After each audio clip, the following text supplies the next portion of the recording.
Hi, I'm Dr. Stephen Steep, and I want to welcome you to another exciting half hour all about animals. Took you out on the road today. What a crisp, beautiful fall day in Michigan. Here we are at Common Sense, fantastic facility. We've got boarding, grooming, and most importantly, training. Questions that I get in the office focus on training and socialization and good citizenship with our pets. We're going to look at this from the inside. We're going to meet our good friend Steve Robinson, so don't go away. Get your furry friend by your side and join me again for another exciting half hour all about animals.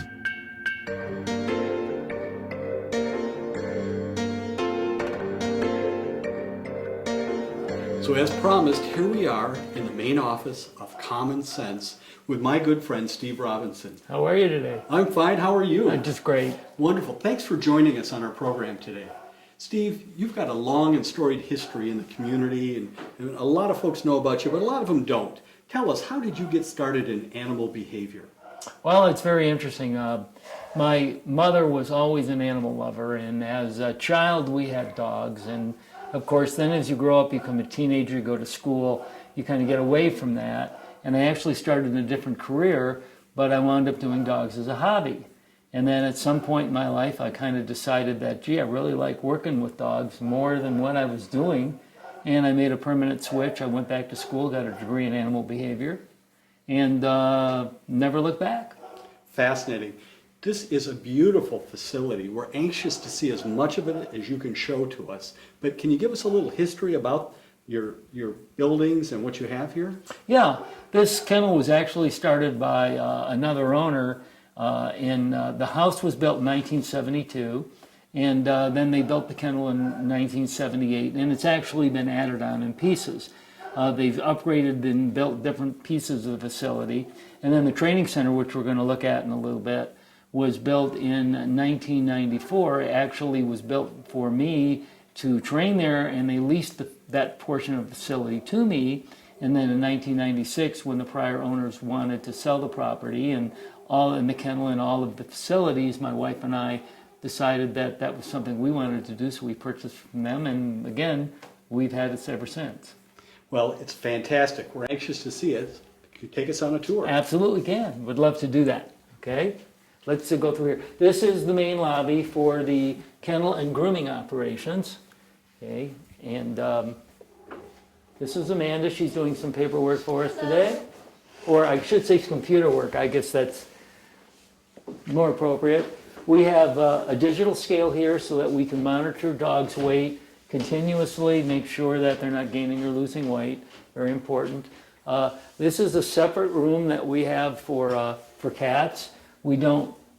Most cats don't really appreciate being exposed to the general kennel population of dogs, so we have a separate area for them. Okay, and then we might as well go through this way. This is our grooming facility. This has all been redone and upgraded, and we have 2 professional cabinet dryers and all of the facilities that go with it. Our groomer's off today, so this is probably a pretty good day to film all of this. Okay, and we might as well just we'll just turn off that light and keep going right through this way.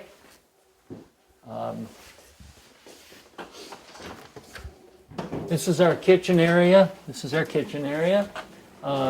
is where we prepare all the dogs' meals, and we have everything we need, including standard kinds of medications in the kennel for cuts, scratches, diarrhea, things like that. All of our bowls are stainless steel. They are sterilized every day so that we don't transmit diseases from one dog to another. Now, in the back here is an area where we keep dogs that are employee dogs or dogs that need particular attention because perhaps they're geriatric or they have some other issues. So it's a separate kennel area that we have. You can see we have one dog in here today. This is one of our employees' dogs who is out of town. Hello, Keenan. How are you? Okay. All right. And Now what we can do, if you like, is we can go in the main kennel. Diane is our kennel operations manager, so I'm going to have her kind of take you on a tour of the kennel. This is my wife, Diane, who was a major part of this operation. As we go back through, you'll be able to see we have 3 different size dog runs in the kennel to accommodate different size pets. And actually some of the dogs prefer the smaller runs because they like the confines. It's more den-like, and if they're used to being crated at home, they actually welcome a little bit of a smaller area. Each run has their own dog door to their own individual outside run.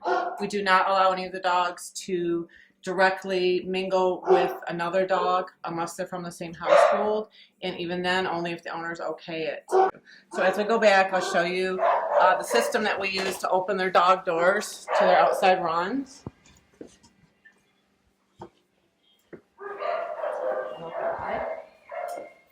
But we have our cable pulleys that open a guillotine door to the outside run.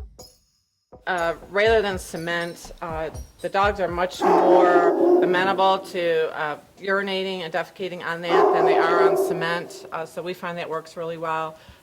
We come out and, as I said, clean up after every let out and also disinfect out in the outside runs every day as well. We have them covered so dogs aren't getting rained on, they're not getting snow on them in the winter. It's pretty much self-contained here. And then it opens to, we have direct access to other areas of the grounds where we can do playtime with the dogs. We have the backyard here.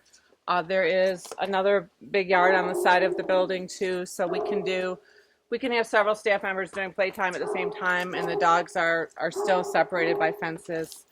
We find out what the dogs like to do. We'll play ball with them. We'll just let them explore. They'll just get extra pets and hugs and treats from us on playtime. Whatever that dog likes to do, we can take them on longer walks of the property. And we do playtime all year round unless it's absolutely pouring rain or so cold or so hot that the dogs look at us and say, "Are you crazy? We want to be inside." So we come dressed to play. And owners are welcome to bring their own toys too that we can bring out with the dogs and use on playtime too.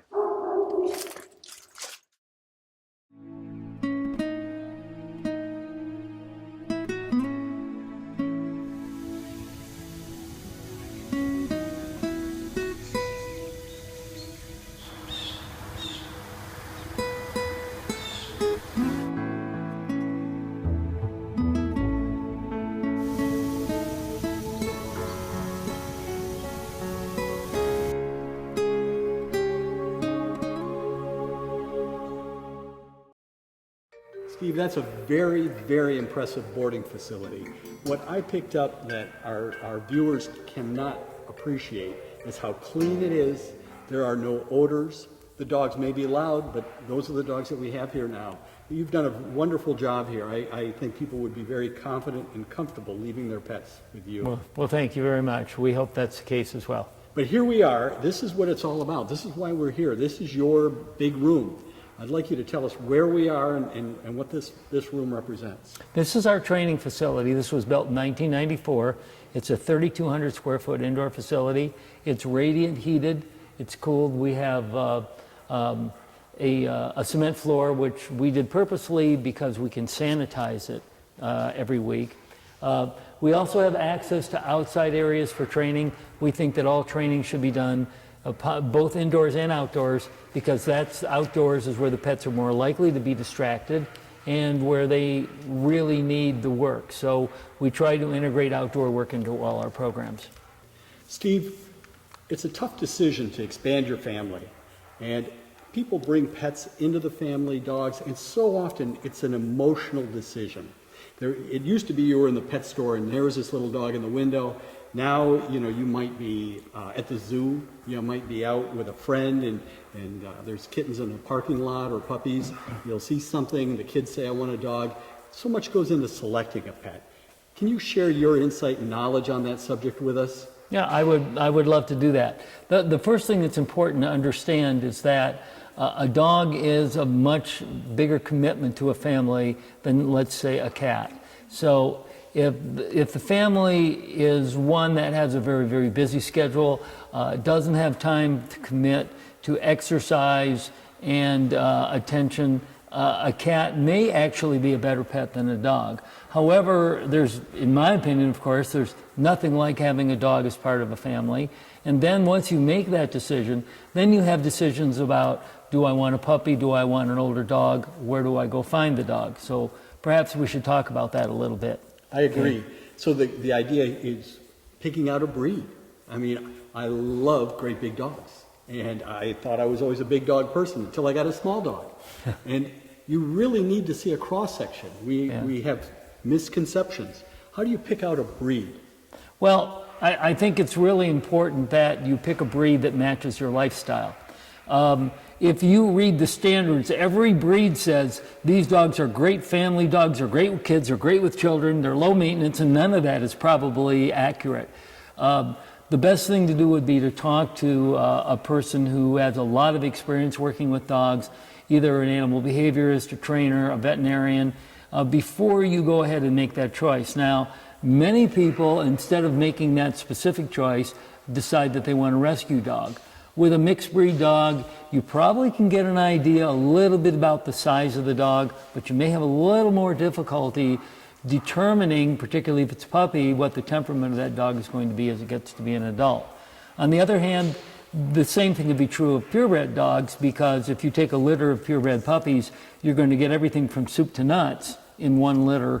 You're going to have some dogs that are very gregarious and outgoing, some that are perhaps shy, but someone who's familiar with dogs can give you a better idea of a profile. As an example, if you have a very active household, a hunting dog, one of the hunt breeds is probably a good choice, but they're going to need to go out and play ball with them every day and do exercise with them every day. So the breed, you should be looking at what the breed characteristics are, what to expect with that dog. Yes. And we categorize our dogs, don't we? What are some of the categories? We have working breed, the sporting breeds, the terriers, and each of those groups have their own specific characteristics.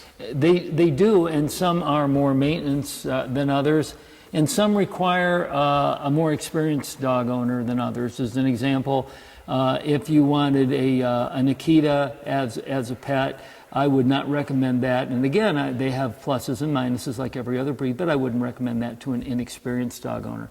On the other hand, there are dogs that are generally easy keepers, like golden retrievers, which are obviously very, very popular, which tend to be perhaps a little more high maintenance, but they're generally pretty friendly and easy keepers. So if you're looking at a specific breed, again, there's a lot of choices to make. I want to make a comment, and I'd like your input on this with regard to rescue groups. They're not all the same. We're fortunate in Oxford to have a couple of wonderful groups that we work with, Canine Stray Rescue, Heavenly Paws, and I know these groups well, and what has impressed me is that they do their best to identify these dogs, they hold on to them, they're not quick to put them in a home, they want to make sure it's the right home. But there is a level of responsibility that falls on the family that's going to take in the new family member, the new pet, and that is to explore what their wants and needs are and what their capabilities are. Do you agree? Absolutely. I think a lot of the rescue organizations really don't have facilities. They just foster dogs. So when you go look at those dogs, what you need to do is make sure that what you're getting is a competent dog. That probably is the number one criteria you want to use. But what happens is the dogs that are shy and withdrawn tug at people's heartstrings. And they'll say, well, I'll take that shy, timid little dog in the corner. But the problem is that they're going to have a shy, timid dog for the next 12 or 14 or 15 years, because if a dog is really gregarious and outgoing, you can train the dog. But if a dog is shy or timid, you really can't fix that. And often the shy, timid dog develops into a defensive dog and perhaps an aggressive dog as they get older. So what you think you're doing is a wonderful, wonderful thing may wind up becoming a very difficult proposition for you as that animal gets older. Steve, but these are the dogs that we always hear. He was abused when he was little, and someone did something, and it had to be a human that caused this problem with this dog's behavior. When in fact what you're saying is it may be genetic, and that a lot of these dogs present this way for a multitude of reasons. Well, that's true, but often if it happens at a very young age, it gets imprinted, so it might as well be genetic. It's not going to be fixable. Can you improve it? Can you make it better to a point where the dog is manageable and he makes a wonderful house pet? In many cases, yes. In some cases, that's going to require a lot of work. So again, you have to choose carefully. And of course, what you also have to look at is if it's a puppy, you kind of have to get an idea, and your veterinarian can help you with that. What size this dog's going to be as an adult dog. You don't want to get a small puppy thinking you're going to have a 20 or 30 pound dog and wind up with something that's the size of a St. Bernard. And that often happens to people. And so they've got to be very careful that they seek their veterinarian's advice. And what I would ask people to do, generally speaking, and the rescue organization should allow this, is to say to the rescue organization, I'd like 72 hours to take this dog, take it to my vet, have it evaluated, make sure it's the right puppy for me, and if not, bring it back. That's very difficult for people to do because usually the minute they get it out of the facility, they bond to it and they don't ever want to give it up. But the wiser thing to do is to have a professional evaluate the dog if you have any questions in your mind before you make that final decision that that's going to be my dog for life. I agree. Steve, I noticed that Diane's working in the background here. This is very impressive. What can you tell us about the dog that she's with and what she's doing? Okay. Lyric is a 9-year-old German Shepherd. Diane got her as an 8-week-old puppy. She is a certified therapy dog. Diane does make visits to homes, nursing homes, and she has been involved with children's reading programs with that dog. The interesting thing you'll see, however, is that even though she's a 9-year-old dog, look at the animation she has. That dog loves to work. That's all part of what we do. You'll notice also she's going over all of this footing here. In our classes, we emphasize life skills. Life skills mean that we want the dog to be comfortable with the environment around them. If a dog is fearful, they're going to do whatever they need to do to bring their fear under control, and obedience won't then be very effective. On the other hand, all dogs need to be exposed to these kinds of things. Here is a pause table, which simulates getting on a scale at the vet's office. Strange footing, most dogs are going to be exposed to that. People with walkers and wheelchairs, those are things which, again, people are going to be exposed to, not just if she's a therapy dog, but if you have an elderly parent or someone that requires medical assistance. These are things which you'd be surprised a lot of dogs see a person coming down the street toward them who's limping with a cane on one side. That might be very scary for a dog that's never been exposed to that before. So Steve, this is obviously a very well-trained dog, very impressive. My 2 little dogs at home aren't anything like this. Molly and Junebug, I love them dearly, but they couldn't do any of this. And it makes me feel guilty that I haven't done more with them. But they're part of my family and always will be. And so with regard to our clients in training, there's so many avenues available for them. There's television. I mean, my clients come in and say, I've been watching The Dog Whisperer. I'm amazed at what he can do. And there's DVDs and there's in-house training and there's friends. And a lot of people feel they just know how to handle this on their own. Can you comment on the different types of training available and your take on all of this? Yeah, absolutely, and I think it's a very important point. Old-style traditional training relied on the concept of me master, you dog, and you'll do it because I say you'll do it, or the other opposite expression, you'll do it because I love you and you love me back. And in reality, dogs all have their own agenda. The problem with the compulsion training, which you might want to call old-style traditional training, is what it does is it works out of intimidation. And intimidation causes fear, and fear does a couple of different things. First of all, it blocks the learning process, we know that. But fear also can manifest itself as aggression. And even if the dog recognizes his, quote, master and won't aggress toward his master, he may redirect his aggression at a weaker member of the family, which is often a child. So this is not the type of training that modern trainers use. We've learned a lot over the years about positive reinforcement training. A lot of this was, was pioneered by Karen Pryor, who wrote a book which I still feel is my Bible, called Don't Shoot the Dog. It really outlines the power of positive training. This is what we use in our classes. We want the dog to internalize that if I do this, something good happens, rather than if I don't do this, something bad happens. So we basically we start puppies off with food training because the puppy has to have a paycheck just like we get a paycheck at the end of every day or week or whatever it happens to be. So the food is their paycheck. We can use a toy as well. But then the puppy learns that when I present this behavior, good things happen to me. And then we can begin later on to intermittently reward the dog, random reinforcement schedules, so that the dog's expectation of a reward is always there and we reward them intermittently. So what we get is a dog that likes to work, enjoys to work because there's something in it for them, as opposed to the dog that has to do something that has to be continuously externally reinforced time after time after time. When you get to a point then where that all breaks down, and it breaks down the relationship between the dog and the owner. Excellent points, excellent points.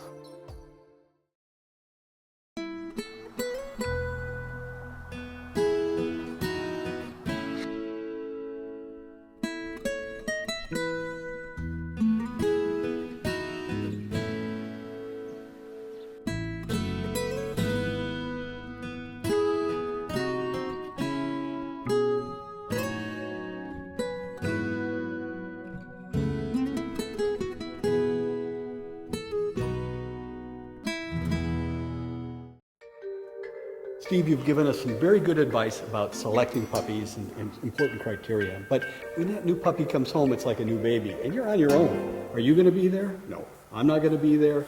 And you got meals, you got house training, you got toys, and so many things. What advice would you give to someone when they bring that new pet into the house? Well, the first thing I would tell them is make preparations before you bring the puppy home. Don't bring the puppy home without an idea of what you're going to do to begin to introduce it to the home and take care of it. You can talk to a trainer, a behaviorist, or veterinarian. I believe a crate is the best way to start a new puppy. You get your crate, you get it set up in a lived-in traffic area of the home. We have a housebreaking and crate training booklet, which we provide free to veterinarians, and I know you put it in all your puppy packs, so that people can have that information, and they can get it from us even prior to getting their puppies. So they have that information and they don't feel so helpless when they get that puppy home. Another very, very important thing is that people must understand that a new puppy who's making a transition from a litter or a shelter or a foster home to their home, that is a difficult period for the puppy. They need to make sure they do it on a weekend, or they plan to take a day or two off to spend with the puppy. The one thing you don't want to do is get the puppy at 4 p.m, put it in a crate and get them to go to work the next morning. Goodness gracious, that would be very traumatic for an animal. There is information on the web. Unfortunately, some of it's good, some of it's bad. You have to be a little bit careful. What they need to do is seek the help of a person, a local person, who has a reputation, who they know can give them the kinds of information they need. You have vaccine schedules, you have feeding schedules. You certainly want the dog to be comfortable. If it's leaving a litter of puppies and now has to make a transition to humans, make sure that you have all the things necessary to help that puppy make that adjustment. Certainly, as an example, we're available for phone calls. I have people calling me all the time saying, I don't have a puppy yet, but I'm thinking about getting a puppy. What kind of puppy do I get, and what do I do to get it started? And I'll help them over the phone because I want those people to have a positive experience with their new dogs. So that's an excellent way to begin. It's a wonderful resource. Once you've passed that point and you're ready for training, how old? What age do you start? And what can people expect if they come to Common Sense? Okay, well, we really have two programs. The first one's called Puppy Head Start, and people can actually bring the puppy in before they start training. It's an hour introduction to all of the management issues like crate training and housebreaking and chewing, nipping and jumping and all the kinds of things that people need help with. Then once our puppies are 12 weeks old, and the 12 weeks old is really based on both the puppy's development of their abilities, their mobility, and their immune system. Once they're 12 weeks old, they're fine for class. And we really try to get people to bring these puppies in early because the early experiences, the social experiences, will be most important to the puppy as it develops later on. There's critical periods of development. The first critical period of development as far as socialization goes starts when the puppy's eyes and ears open at a little before 2 weeks, and then extends to 12 to 16 weeks. That's when the puppy is most vulnerable to negative experiences, but also most receptive to learning what is safe and positive in its environment. The atmosphere we create here is a life skills environment. We not only teach obedience, but we teach what we call life skills, which means we want the puppy to be comfortable with the environment that our world creates: people, places, objects, other dogs. We do not only socialization with dogs, but we pass the puppies around to people at the end of the class. Everything is done on leash, so it's safe. We introduce them to strange footing, strange objects. And again, things like this, we talked about that, medical equipment, strange footing. We have CDs of sound effects of different kinds of noises that puppies might be exposed to during their lifetime. And we, again, train indoors and outdoors so the puppies learn to work with outdoor distractions. One of the things that's important to understand is that, there we go, self-preservation, fear and self-preservation trump everything. A dog can have all the obedience training in the world. If they're anxious or they're fearful, or they, in their minds, their self-preservation is being challenged, obedience means nothing. They'll do whatever they need to do to save themselves. So fear will trump everything, including obedience training. So it's really important that any obedience program include social skills as a priority. And we really emphasize this. We also explain to people what they need to do outside of class to keep the puppies from having negative experiences and to give the puppies a positive experience through the concept of desensitization and counter conditioning. Desensitization means exposing the puppies gradually over time to new things. Counter conditioning means giving them a positive association with it.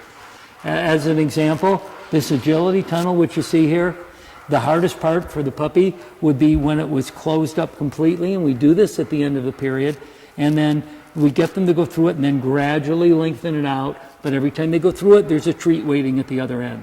So it's desensitization, incrementally increasing the stimulus, and counter conditioning, giving them a positive experience at the end. And that can be done when you're meeting people on the street. It can be done with visitors in the home. It can be done with a stairway. It can be done with exposure to a loud noise. All of that is important as far as a puppy's development is concerned. Good information, but I noticed that it's not all work here. There's a lot of fun that the dogs have. You've got a whole basket full of toys, and I've been watching Diane in the background. There's a lot of play that goes on, but it appears to be structured. Can you comment on that? Absolutely. Structured play is one of the most important things that owners need to learn to do with their dogs. It prevents mouthing and nipping and jumping because the dog is now focused on a toy as an object. It also provides exercise. Exercise not only provides the physical element that the dog needs, but it becomes a stress relief for the dog. Just like we talk about runners getting a runner's high, it releases endorphins and increases the level of serotonin. It does the same with the dog. All dogs need exercise, and when you have structured play, toy-focused play, that keeps the dog away from your hands. It gives the children something to do. They don't worry about getting grabbed and running around in the yard and the dog nipping and chasing them, which was what is normal for puppies. We keep everything structured. Structured toy-focused play is, as far as we're concerned, absolutely the best way to not only give the dog what he needs, but to build a bond with the dog, because now you're controlling the game and the dog understands that this game is something they're really going to enjoy doing with you. It's a great opportunity for you and your dog both to have a great experience together. Steve, this is, again, so helpful to all of us. You are a master at this. I see that you work at both ends of the leash here, both with the owners and with their new pets in the family. If someone makes this type of commitment, how often would they be here, and what kind of cost would be involved? We run basic classes every 4 weeks. It's an 8-week segment, so we stagger it. Our classes are usually run at 6:30 in the evening. The cost is $150 for 8 weeks, which we feel is very reasonable. For those people who need private lessons or counseling, we have programs during the day where we can handle any kind of behavior issue that may arise, where it's not really effective for a dog to be in class with dogs that need private instruction. Good, wonderful. I might also add that we offer not only beginner level classes, but intermediate and advanced programs for people who wish to go on and do more with their dogs. Very large facility. Your grounds are fantastic. I saw the equipment you have out in the yard for them, and in addition to everything that's in here. Wonderful place to come. We've really enjoyed this visit. You've shown us so much. Well, thank you so much. We've enjoyed showing it to you as well. So Diane, I understand you're going to show us something that strikes fear in the heart of every dog that we ever see. You're going to trim toenails all by yourself? I'm doing it. This is amazing. Look at this, Lyra, you are exceptional. Steve, tell us, how did we get to the point where Diane can trim those toenails and Lyric just sits there? Well, we just talked about desensitization and counter conditioning. What all puppy owners should be doing is touching their dog's feet and giving them a treat. Touching their feet, give them a treat. Touch their feet, give them a treat. Let them sniff the clippers, give them a treat. Pretty soon, the dog associates the clipper and the touching of the foot with a treat. And you can see how Diane does 1 foot at a time and then says yay to the puppy, or in this case, it's a 9-year-old puppy, and gives her a treat. And Lyric just thinks that this is the greatest thing in the world because all she has to do is sit there and wait for Diane to give her a treat, and it's all done. And by the time anybody realizes what's happened, her nails are all clipped. I'm impressed. I am so impressed. Guys, what a wonderful ending to a wonderful show. I want to thank you again for having us out here. It's been great. You're very welcome. Can we come back? We insist on it. We insist on it. Steve, Diane, Lyric, thank you so much, folks. Hope you enjoyed this half hour all about animals. You're watching OCTV, Oxford Community Television, serving Oxford, Addison Township, and the village of Leonard.